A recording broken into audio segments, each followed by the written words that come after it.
All right, thanks for joining us for another Spin That Shit podcast. My name's Justin Jett. Glad to have you. We got a great guest. David Jameson's with us, another Hoosier boy from the state of Indiana. He's had an interesting go. He's been playing overseas in China. We're going to talk about all that good stuff. He's got a few songs you can stream currently on Spotify, iTunes, all that good stuff. But here soon, he's going to have a whole record for us to listen to. So we're going to talk about all kinds of cool little things. But first, you got to say thank you to all the people who've been helping, subscribing, sharing, doing everything they can to help us out. The donation link is there in the description. If you want to throw us a few bones, keep this thing rolling. I got big plans for the new year. I'm going to get some new gear and start doing a little better job with lighting and all that good stuff. As you can tell right now, this is not an ideal studio. My studio upstairs has kind of been wrecked, put a new window in, and so there's a lot of crap going on. But thanks for the support. Check us out, Facebook, Instagram, of course, subscribe on the YouTube channel. Let's go talk to David. How's it going? Good, man. Awesome. Finally got you on here. Yeah. And my name's David, by the way. You might already know that. What should I call you? My name is Justin Jett. You can call me Jett. I go by Justin Jett. Oh, right. Yeah, okay. That makes sense. Cool. Jett. You're from Indiana, right? Yeah, we're Hoosiers. Nice. So nice. Terre Haute's where you're from, right? That's where I wrote, that's the kind of it's mentioned in the song of Tall Dark Pines, but I'm actually from a little farther north in South Bend. Okay, nice. Yeah, I mean, so how'd you end up doing what you're doing now? You just it seems like from what I've gathered, you've been everywhere. Yeah, exactly. I've been everywhere, done a lot of different things. This is very different from what I did before. Whether it's singing in China or working in the oil field or traveling the world, it's quite a bit different. But something I've always wanted to do, and I've always played music and written music. And it's always been kind of in the, more of a country genre, even though I don't think I would have called that country when I was a kid. So, right. So when I finally had more time, I was working, 100 hours a week, and when the pandemic hit, I'd already been writing a bunch of music for the last couple of months. And then suddenly I wasn't traveling. So I had an extra 20 hours a week to write. Sorry. Yeah. Can you hear my dogs barking out there? Yeah. No problem. Let me just we're laid back close this door a little bit. One second. Yeah, we don't have the perfect audio on this side either, so it's fine. That's all right. Yeah. Yeah, my puppies, they're so much work. Didn't realize they would be so much work when I got them. Yeah, any animal is really. Mm-hmm. So normally I start this off kind of how we're heading in that direction already, just background, upbringing. So what'd you grow up to listening to, and influences, that sort of thing? Yeah, not quite like what I'm doing now. My mom always played, it's the 90s, so my mom was always playing like the pop country of the day, like Shania Twain, Faith Hill. And so that's what we listened to when my mom was in the car. And when my dad was in the car with me, we'd like turn up AC/DC and Led Zeppelin all the way. Like all the way. That's awesome. And as I got older, I was listening to a little bit of rap, but also a ton of folk music. And some of the alternative rock like Nirvana. Yeah. And later like folk like Iron and Wine. Yeah. I've listened to them, and yeah, we're probably close to the same age. Growing up in the 90s, I don't see how you could not listen to Nirvana, Right, exactly. So, and then there's a huge time in there where I was doing like emo music. I was in a screamo band. That was actually my first band. Me too. Yeah, there's a really good scene in Indiana. Like I could go see shows of local bands playing screamo and emo, and it had real lyrics. Man, that's I'm gonna throw this out there. This would be funny if you recognize the band. Do you remember the band Forgotten Tragedy in Indiana? I don't know them. No? Okay. Just wondering. because I used to was the front man for them for a while, and then Oh, when I nice. left, they had some other guys in, but they played a lot of South Bend and Terre Haute after I left. Oh, really? So yeah, I Wow. was just wondering if you ever crossed paths. That's Yeah, I'm funny. surprised I didn't. Yeah. So when did you actually leave Indiana? I left when I was 19. I left. I guess that was just over a decade ago, and Okay. I went to Chicago for a couple years, and then basically started moving every 8 months for nearly a decade. Every 8 months, just somewhere new. Yeah, yeah. Was that Sometimes due? 6, Was that due sometimes to 10. work or just something to do? Mostly work. And then I was spending a lot of time in China, like studying, and then working in the embassy, and then doing TV shows. So I was traveling a lot for that. And then when I, kind of gave that up and got a job that paid me real money, I moved. I moved to Texas, and then the company kept wanting me to move. So then I went up to Denver and North Dakota, and then I got bored of small town America. So I moved abroad and went to Malaysia and Indonesia and Thailand, and then Latin America and Argentina for a while, working in a gold mine, and then to Europe. And then I quit my job and went and got a master's in China. It's funny. It's like, I don't know if you know Chris Christopherson. Yeah. Oh yeah. I look up to him a lot. Not that I love all of his music. I mean, I think he's got some great stuff, but he studied in the Rhodes Scholarship, which is like the most impressive school thing you could do. And I studied in the cheap knockoff from China. It's like, you read the description, they're like, we're the Rhodes Scholarship of the 21st century, but made in China. And so, so I wish I could make a real comparison to my abilities, but he studied English and I studied math, so it didn't really help. Man, that's crazy. I can only imagine just living in all those places. Just to even visit them would be one thing, but to actually stay long enough to take in the culture would be something. Yeah. You think that shaped you musically? Were you exposed to a lot of different styles of music or cultural? Yeah, stuff? I mean, in terms of like the words and the wordplay, I think definitely it shaped how I think about music. And it changed.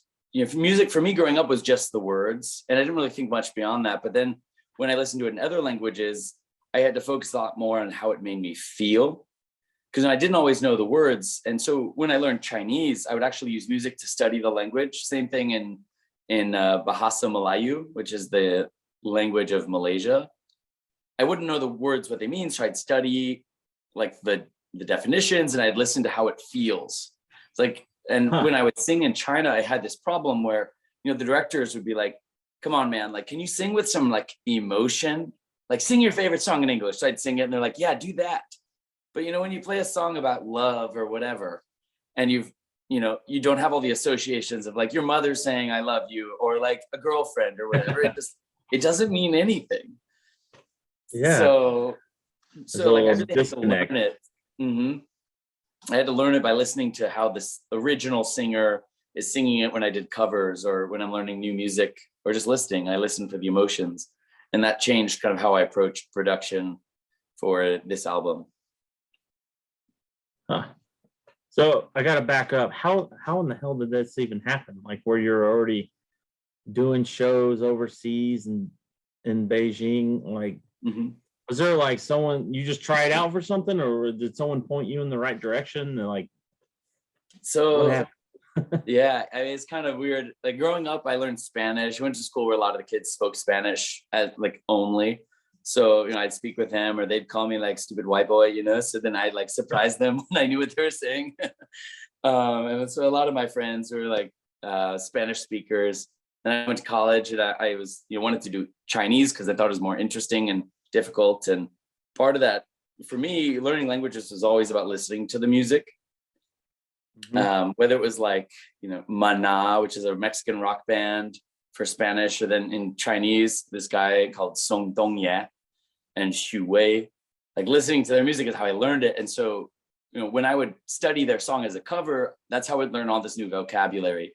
And so I wanted to keep playing and doing one of my favorite hobbies in China. So I started playing in bars. Like every night I was in a bar for like 4 or 5 hours. And,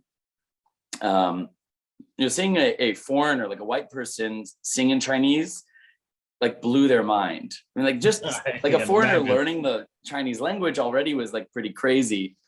And so whenever I'd sing in Chinese, like this open air bar, all the traffic in front of it would literally stop. And it'd be hundreds of people gathered around until it was so far that they couldn't hear it anymore. And I was like, man, I think I'm onto something.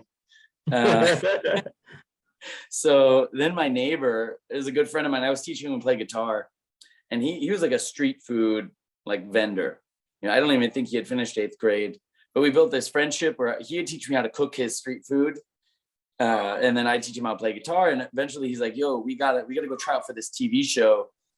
And I'd never heard of him. So I just was like, okay, man, whatever you want, Saturday, I'm yours.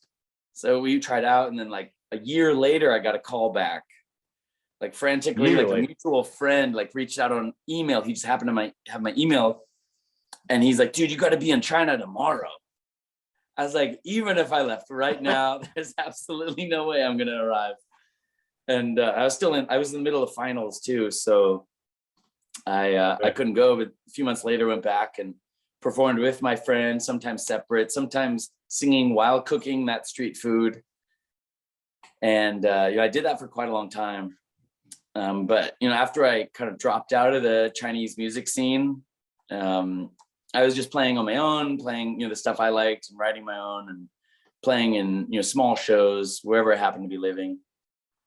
But while I was abroad, I really like writing in English and writing in this country style kind of brought me back to home.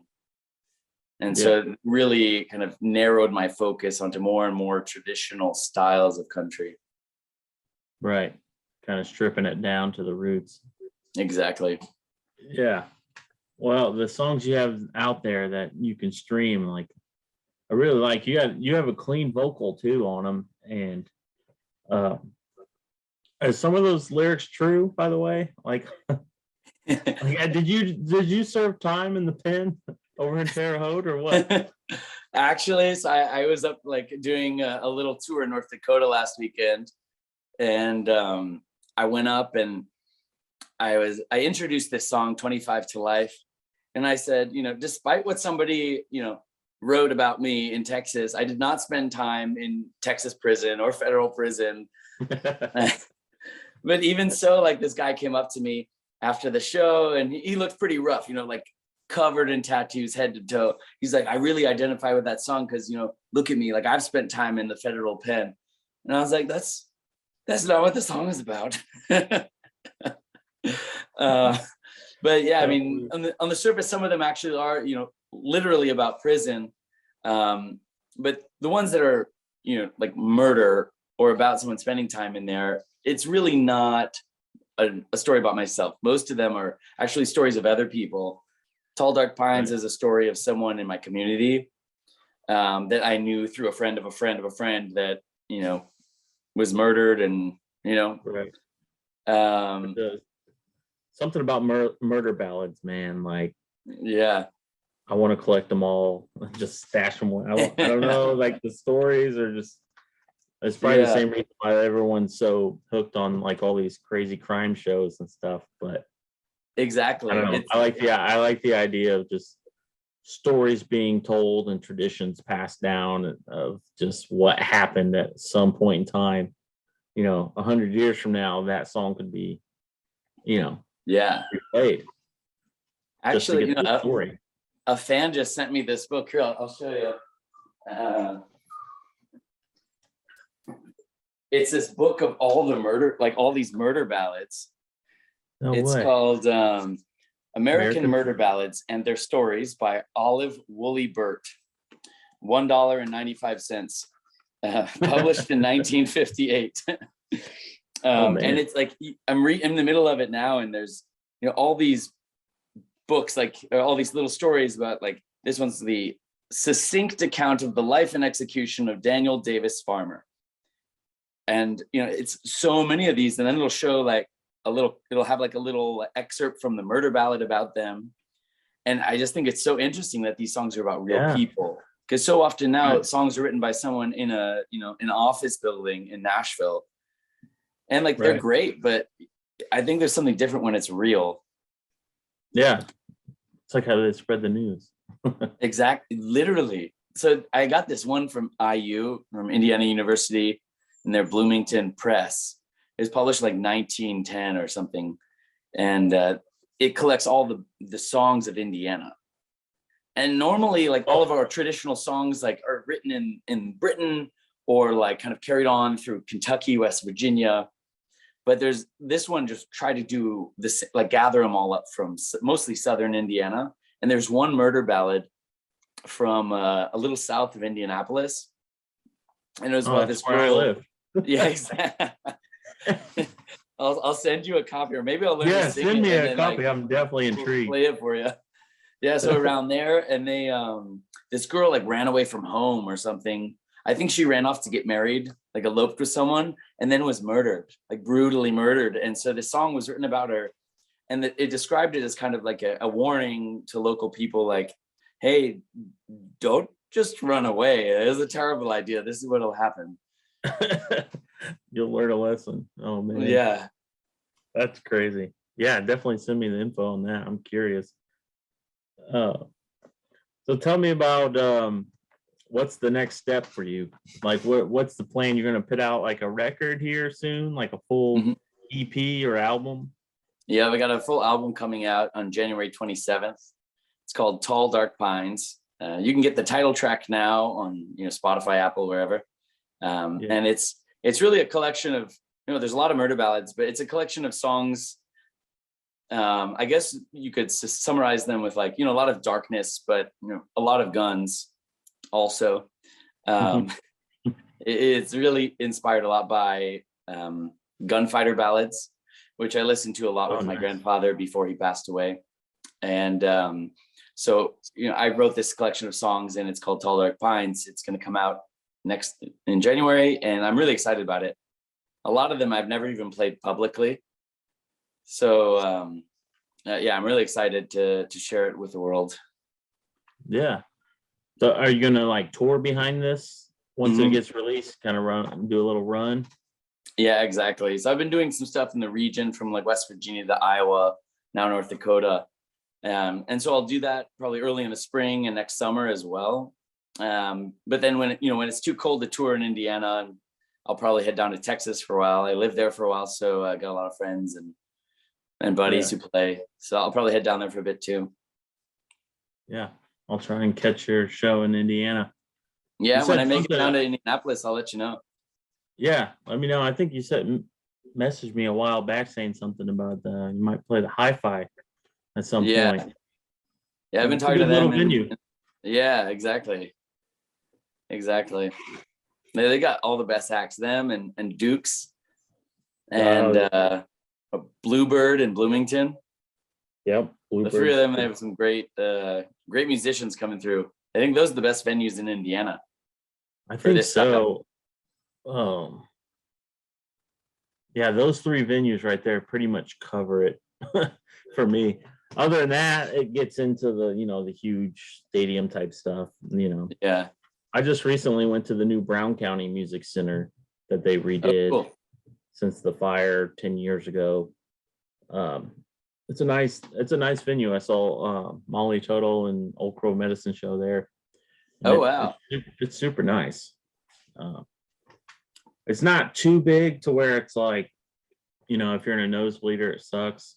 Like any seat in the house is decent, Yeah, that's awesome. That's what my favorite thing about this like genre in general is, like, no matter, sometimes it's a big venue, but so often you can get to see these musicians and up close. And if you're performing, you get to see your fans. Yeah. I saw Flatland Cavalry last weekend and or a week and a half ago now. And it was so cool. Like, my buddy opened for them, but it was just so cool. Like, it's super tiny venue, and you're basically like, when the artists aren't on stage, they're just hanging out.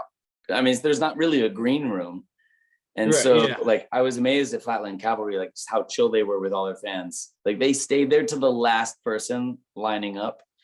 Like got to chat with them and get their poster signed. It was pretty cool. Yeah, that is great. Yeah, there's something to be said, for small venues. Mm-hmm.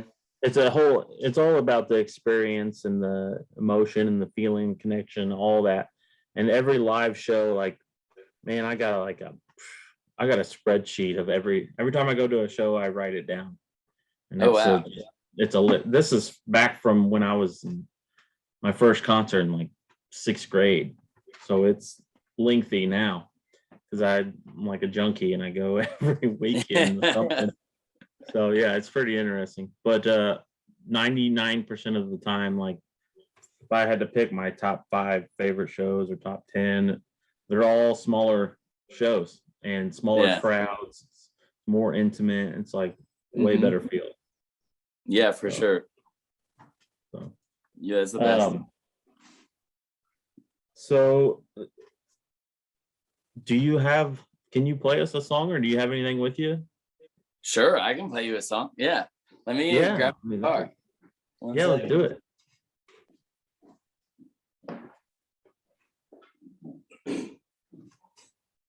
Hopefully the quality of the sound will be good enough.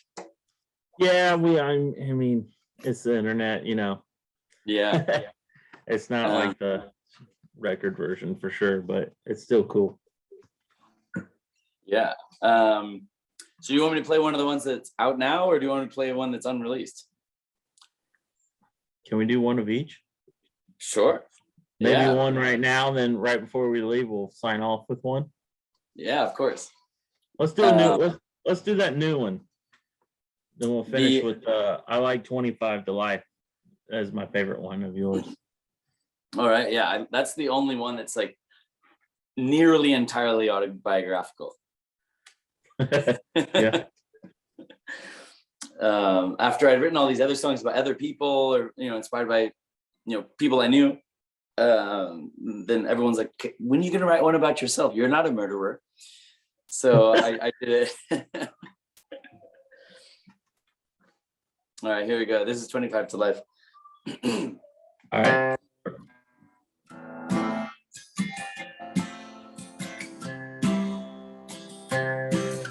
Sounded all right?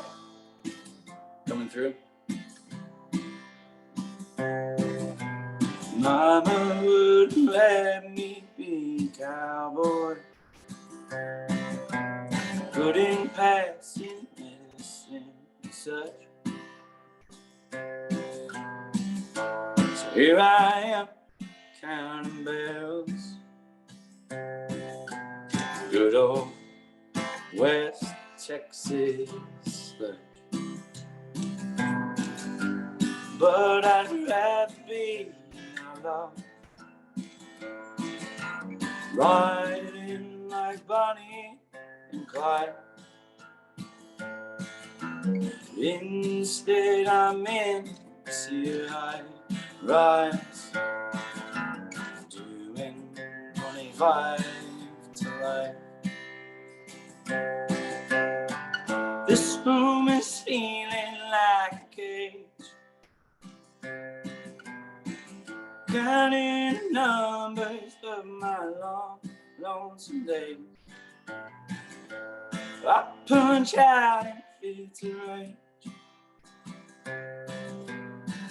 I gotta get out of this place.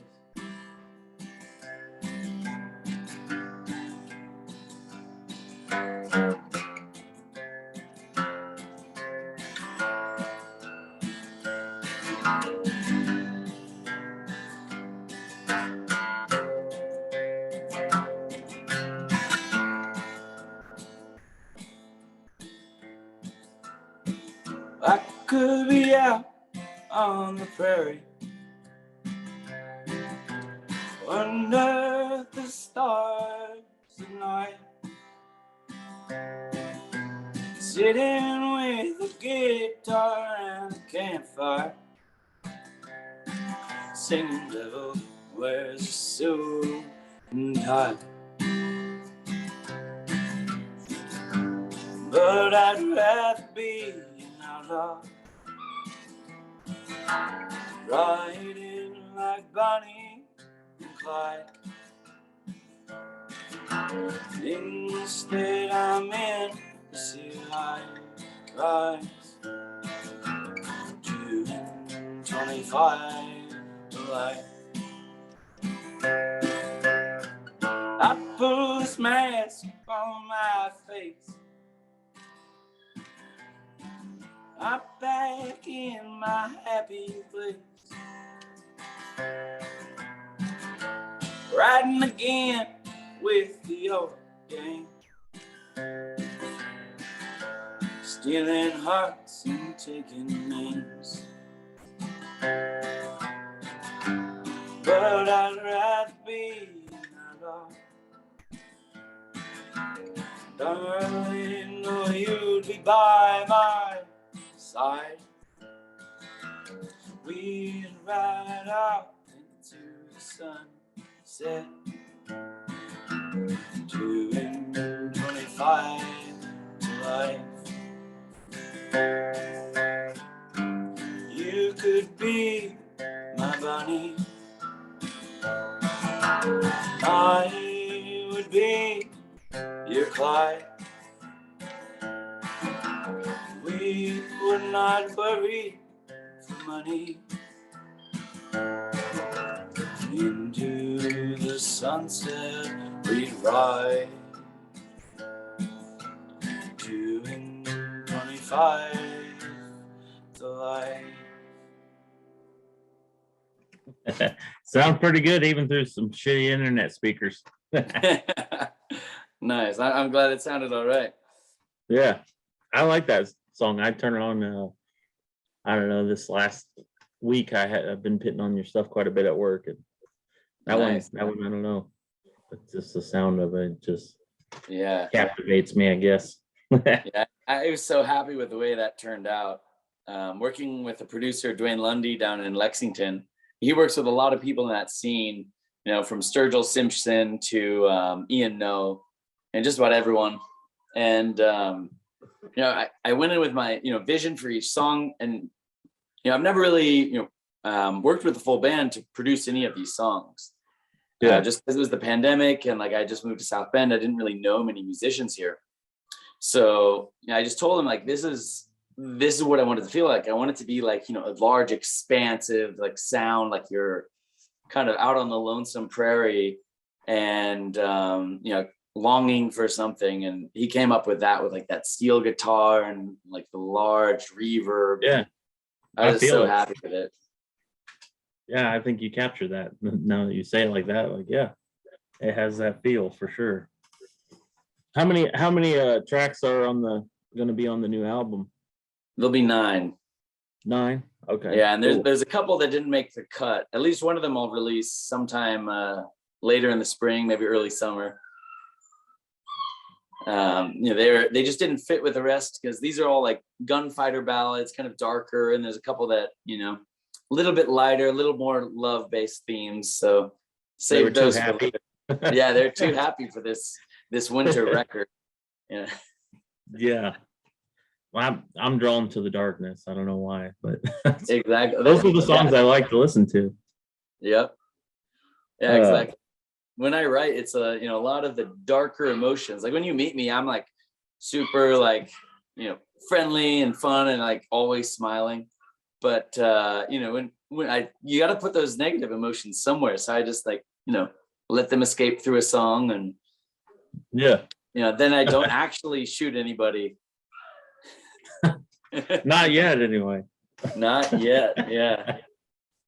No. I can't tell if my dogs in the background are trying to sing along or if they're just, you know, really got to go potty, but they're back there like, oh, oh, oh. What kind of dogs are they?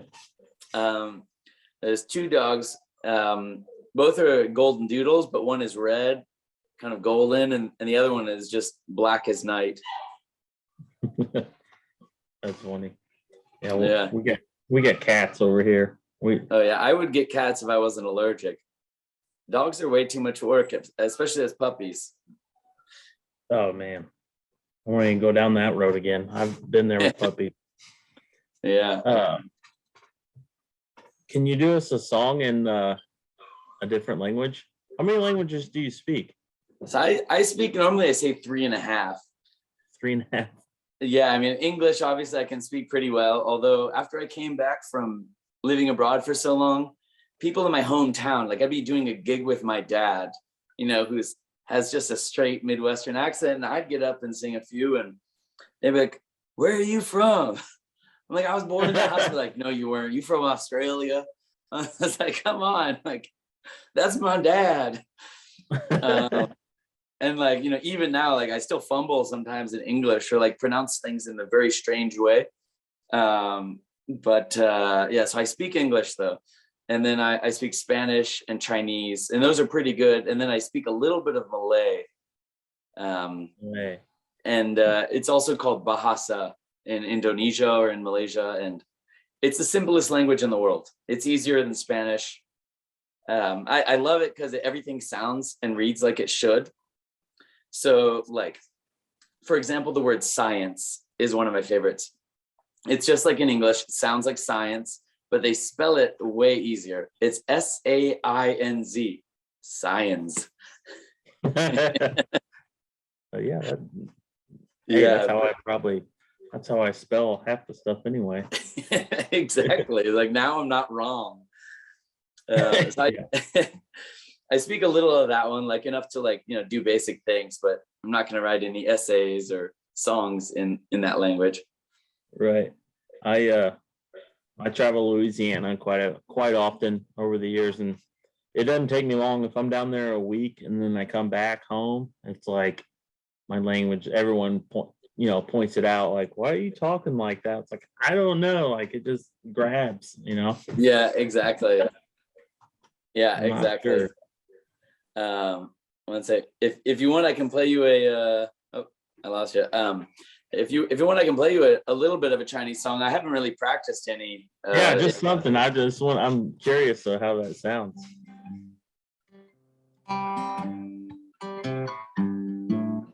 对面的女孩看过来，I don't know, man. It's been like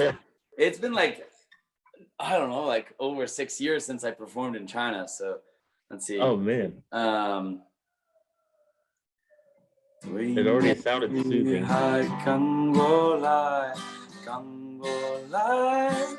No, man, it's really not working. Well, I put you on the spot, so Yeah, okay.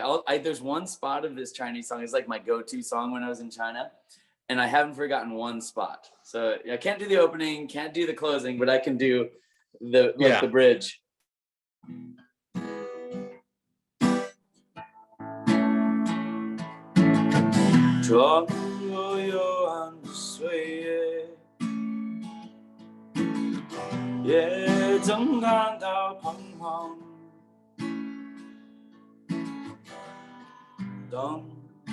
Yeah, maybe that's all I can do.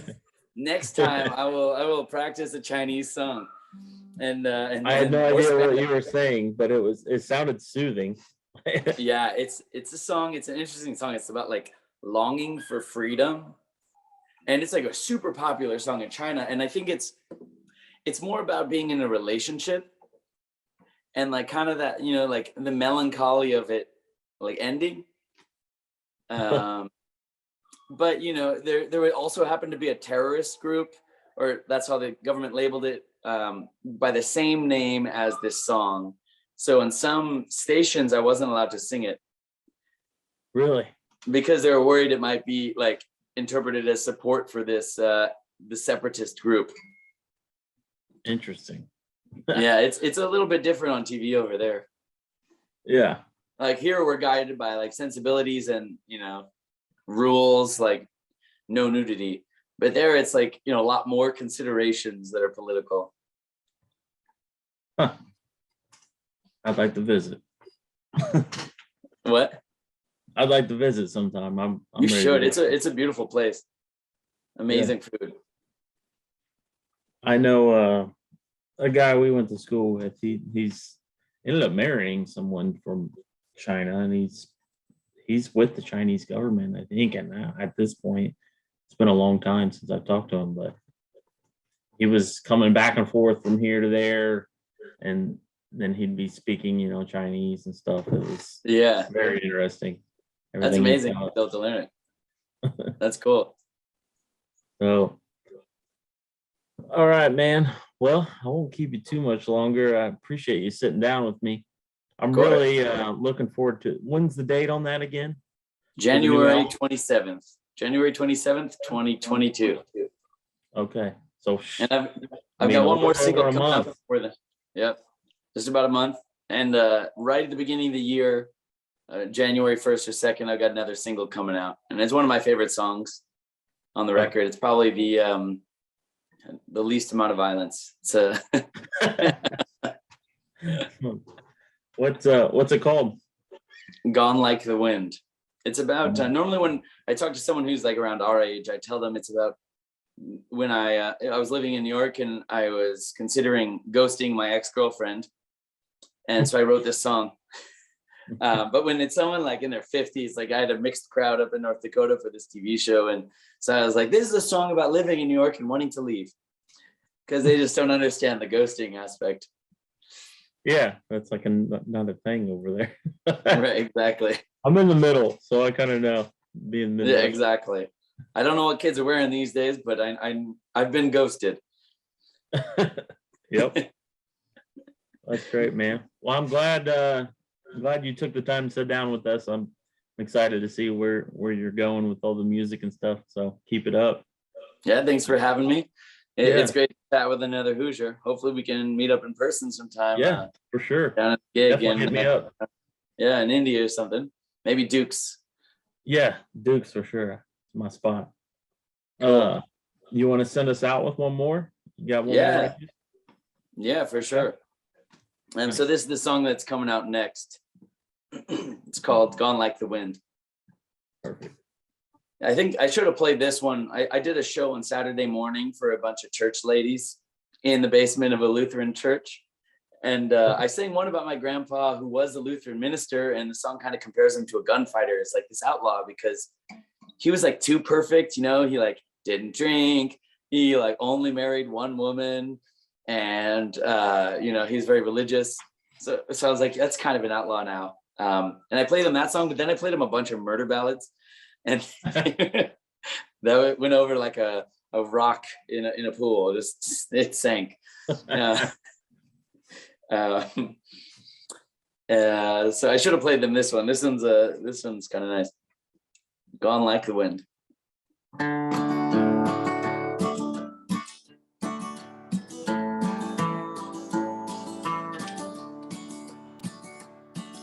Was never meant to live here in New York City. There's a longing in my soul for my home. Out on the banks of River City. So honey, that's where I'm gonna go. Honey, I'll be gone like the wind. Honey, I'll be gone like the wind. When you have a change of heart and you come back round again. Honey, I'll be gone like the wind. I came here chasing dreams and money, trying to make the dowry you owe. Day after day, I was putting cash away. Darling, no, I can't afford your soul. Your heart is hard like these northern winters. Lately, I'm chilled to the bone. Miss the warm sunshine of River City. So honey, that's where I'm gonna go. Tomorrow there's a train from Union Station. Tomorrow I'll pack my things and go. find no trace of me inside. Honey, I'll be gone like the wind. Honey, I'll be gone like the wind. Honey, I'll be gone like the wind. When you have a change of heart and you come back round again, honey, I'll be gone like the wind.